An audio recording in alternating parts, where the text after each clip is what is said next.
Fire movie கதாநாயகன் பாலாஜி முருகதாஸ் சமூக வலைதளங்களில் வெளியிட்ட வீடியோவால் ரசிகர்களுக்கு ரூபாய் 2000 அபராதம் விதித்து போக்குவரத்து போலீசார் அதிரடி காட்டியுள்ளனர். ஃபயர் மூவி எப்படி உள்ளது என்பது குறித்து காரில் சென்றபடியே நடிகர் பாலாஜி முருகதாஸிடம் இருசக்கர வாகனத்தில் ஹெல்மெட் அணியாமல் சென்ற ரசிகர்கள் ரிவ்யூ சொன்ன வீடியோவை வெளியிட்டிருந்தார்.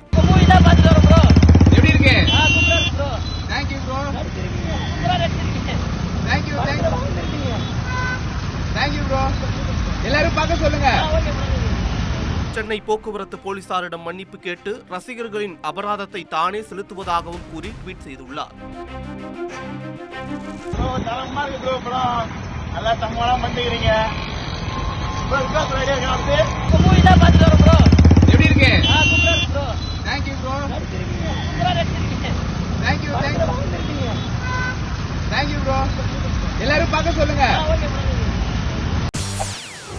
செய்திகளை உடனுக்குடன் தெரிந்து கொள்ள உடனே சப்ஸ்கிரைப் பண்ணுங்க.